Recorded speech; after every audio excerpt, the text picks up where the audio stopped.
इसलिए परमेश्वर ने शमूएल नबी से कहा, शिय नाम के एक व्यक्ति को ढूंढ, उसके पुत्रों में से एक नया राजा होगा। शमूएल को यिशै बैतलहम में मिला। उसने यिशै के 7 पुत्रों को देखा। वो सुंदर और बलवान दिखते थे। उनमें से कोई नहीं। परमेश्वर ने कहा, मैं बाहरी रूप को नहीं देखता, मैं एक व्यक्ति की आंतर्य दिल की परवाह करता हूँ। यिशै ने उसके सबसे छोटे बेटे को संदेश भेजा, जो खेतों में भेड़ें चरा रहा था। शमूएल ने उसे देखा और परमेश्वर ने कहा, वही है। इस तरह दाऊद नया राजा होने के लिए अभिषिक्त किया गया था। कुछ समय के बाद इजरायलियों ने पलिश्तियों के साथ युद्ध किया। एक दानव पलिश्ती सिपाही गोलियत ने इजरायलियों को उसके साथ लड़ने के लिए एक योद्धा को भेजने के लिए कहा, पर सभी इजरायली डरे हुए थे।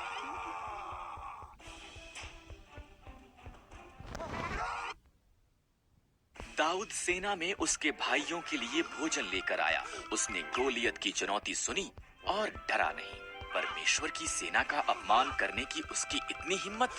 दाऊद ने कहा, मैं उसके साथ युद्ध करूंगा। अचंभित हुए राजा शाऊल ने दाऊद को अपने शस्त्र देने की पेशकश की।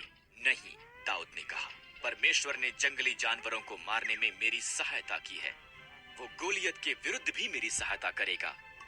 दाऊद ने 5 पत्थर और एक गोफन लिया।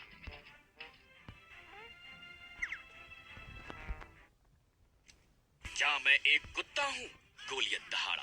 तुमने मेरे साथ युद्ध करने के लिए एक छोटे से लड़के को भेजा है। तेरे पास एक भाला है। दाऊद ने कहा, पर मेरे पास इस्राएल के परमेश्वर की सहायता है। दाऊद ने गोफन में पत्थर डाला और घुमा कर मारा। ये गोलियत के माथे में लगा और उसे नीचे गिरा दिया। इजरायलियों ने पलिश्तियों को हरा दिया। परमेश्वर की सहायता के साथ दाऊद एक हीरो था।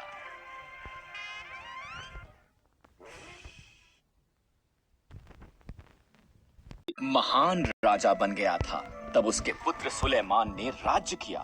सुलेमान के मरने के बाद परमेश्वर के लोगों के बहुत बुरे राजा हुए। राजा अहाब सब बुरे राजाओं में से एक था। उसकी पत्नी इजबेल झूठे देवता बाल की आराधना करती थी। इजबेल ने अहाब और परमेश्वर के लोगों को भी बाल की आराधना के लिए कायल कर लिया। उनके पापों के कारण परमेश्वर ने 7 सालों तक बारिश रोक दी। तब उसने उसके नबी एलिय्याह को राजा अहाब के पास भेजा। तूने परमेश्वर की आज्ञा उल्लंघना की है और बाल की आराधना की है। एलिय्याह ने कहा, हर एक को बोल, बाल के नबियों को भी, कि वो मुझसे पहाड़ करमेल पर मिले। मैं प्रमाण। हर कोई पहाड़ पर एकत्र हुआ। तब एलिय्याह ने लोगों से कहा, अपने मन में ठान लो, अगर प्रभु परमेश्वर है उसके पीछे चलो। फिर भी अगर बाल आज स्वयं को प्रमाणित करता है तो उसके पीछे चलो। बाल के नबी और मैं एक बछड़े को मारेंगे, इसे वेदी पर रखेंगे और प्रार्थना करेंगे। तब जो परमेश्वर बछड़े को जलाने के लिए आग भेजेगा वही सच्चा परमेश्वर है। बाल के नबी पहले गए। उन्होंने पूरी सुबह बाल की प्रार्थना की। कोई आग नहीं आई। शायद बाल सो रहा है। एलिय्याह हंसा। जोर से आवाज लगाओ। इसलिए बाल के नबियों ने दोपहर तक चिल्ला चिल्ला कर प्रार्थना की, फिर भी कुछ नहीं हुआ।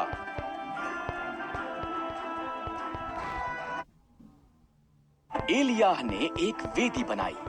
उसने उस पर बछड़े और लकड़ी को रखा। उसने इसके इर्द गिर्द एक गड्ढा खुदवाया। तब उसने इस पर तब तक पानी डलवाया जब तक गड्ढा भर नहीं गया।